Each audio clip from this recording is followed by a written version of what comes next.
नमस्कार, मैं हूं शिखा राष्ट्रा और आपका बहुत बहुत स्वागत है आपके अपने YouTube चैनल लीगल पॉइंट पर।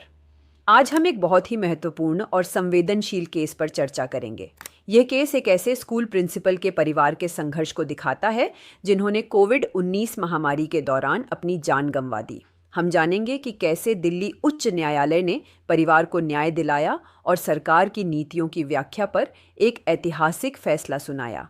यह जजमेंट हम सभी के लिए ये समझना बहुत ज़रूरी है कि कानून और न्यायपालिका कैसे कल्याणकारी योजनाओं को देखती हैं।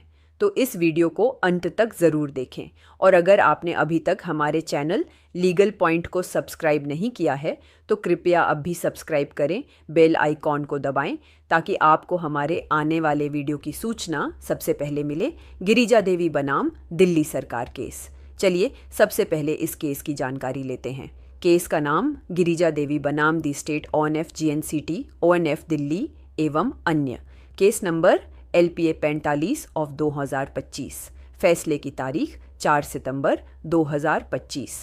जज साहिबान, माननीय मुख्य न्यायाधीश श्री देवेंद्र कुमार उपाध्याय और माननीय न्यायाधीश श्री तुषार राव गेडेला। इस केस की कहानी श्रीमती गिरिजा देवी जी की है, जिनके पति स्वर्गीय श्री शिवनाथ प्रसाद एक स्कूल में प्रिंसिपल थे।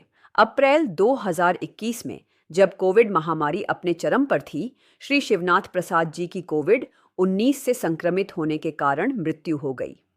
दिल्ली सरकार ने 13 मई 2020 को एक योजना शुरू की थी, जिसके तहत अगर किसी भी सरकारी कर्मचारी की कोविड-19 ड्यूटी के दौरान संक्रमण से मृत्यु हो जाती है तो उनके परिवार को सम्मान के रूप में 100 लाख रुपए की अनुग्रह राशि दी जाएगी। इसी योजना के तहत श्रीमती गिरिजा देवी ने अपने पति की मृत्यु के बाद मुआवजे के लिए आवेदन किया, लेकिन सरकार ने उनका आवेदन यह कहकर अस्वीकार कर दिया कि उनके पति की तैनाती विशेष रूप से कोविड-19 ड्यूटी पर नहीं थी, बल्कि वह अपनी सामान्य प्रिंसिपल की ड्यूटी पर थे। श्रीमती गिरिजा देवी ने इस फैसले को अदालत में चुनौती दी। उनका कहना था कि एक प्रिंसिपल होने के नाते उनके पति स्कूल में होने वाली सभी गतिविधियों के प्रभारी थे। उस समय स्कूल में बच्चों के एडमिशन, आधार बनवाने और सबसे महत्वपूर्ण कोविड-19 टीकाकरण जैसे काम चल रहे थे। इन सभी कामों की देखरेख करते हुए वह लगातार संक्रमण के कहातरे में थे। बाद में स्कूल के नए प्रिंसिपल ने एक पत्र के माध्यम से यह प्रमाणित भी किया कि स्वर्गीय श्री शिवनाथ प्रसाद जी कोविड-19 से जुड़े काम पर तैनात थे। दोस्तों, यह केस सिर्फ मुआवजे का नहीं, बल्कि यह पहचानने का है कि हमारे फ्रंटलाइन वर्कर्स का असल में क्या योगदान था। आगे बढ़ने से पहले मैं आपसे अनुरोध करना चाहूँगी कि अगर आपको हमारा यह प्रयास पसंद आ रहा है तो कृपया इस वीडियो को लाइक और शेयर ज़रूर करें। आपके सहयोग से हमें ऐसे और महत्वपूर्ण केस आप तक लाने की प्रेरणा मिलती है। इस केस में शामिल कानूनी बिंदु। अब समझते हैं कि दिल्ली उच्च न्यायालय ने इस केस में किन कानूनी बिंदुओं पर विचार किया और अपना फैसला सुनाया। कल्याणकारी योजनाओं की उद्देश्यपूर्ण व्याख्या। अदालत ने कहा कि सरकार द्वारा बनाई गई कल्याणकारी योजनाएं, जैसे कि यह मुआवजा योजना, लोगों की भलाई के लिए होती है। इसलिए ऐसी योजनाओं की व्याख्या संकीर्ण या बहुत सख्त तरीके से नहीं की जानी चाहिए। अधिकारियों को योजना के पीछे की भावना और उद्देश्य को समझना चाहिए, जो कि मुश्किल समय में परिवारों की मदद करना है। अदालत ने कहा कि नियमों को इस तरह नहीं देखना चाहिए कि ज़रूरतमंद को ही लाभ न मिले। कोविड-19 ड्यूटी का मतलब, यह इस केस का सबसे महत्वपूर्ण बिंदु था। अदालत ने यह माना कि एक स्कूल का प्रिंसिपल जो अपने स्टाफ द्वारा किए जा रहे कोविड से जुड़े कामों जैसे टीकाकरण की निगरानी कर रहा है, उसे भी कोविड-19 ड्यूटी पर ही माना जाएगा।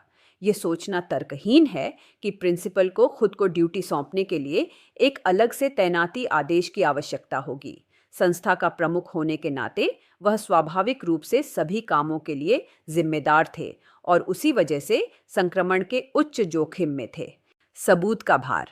अदालत ने यह भी स्पष्ट किया कि जब श्रीमती गिरिजा देवी ने स्कूल के प्रिंसिपल का पत्र सबूत के तौर पर प्रस्तुत कर दिया था, जिसमें यह साफ लिखा था कि उनके पति कोविड ड्यूटी पर थे, तो अब यह साबित करने का भार सरकार पर था कि यह गलत है। सरकार ऐसा कोई भी दस्तावेज पेश करने में विफल रही जो प्रिंसिपल के पत्र को गलत साबित कर सके। इन सभी बिंदुओं पर विचार करने के बाद दिल्ली उच्च न्यायालय की डिवीजन बेंच ने श्रीमती गिरिजा देवी के पक्ष में फैसला सुनाया। अदालत ने सिंगल जज के पुराने आदेश को रद्द कर दिया और दिल्ली सरकार को यह निर्देश दिया कि वह श्रीमती गिरिजा देवी के आवेदन पर विचार करे और कैबिनेट के निर्णय के अनुसार उन्हें 100 लाख रुपये की राशि का भुगतान 8 सप्ताह के भीतर करे।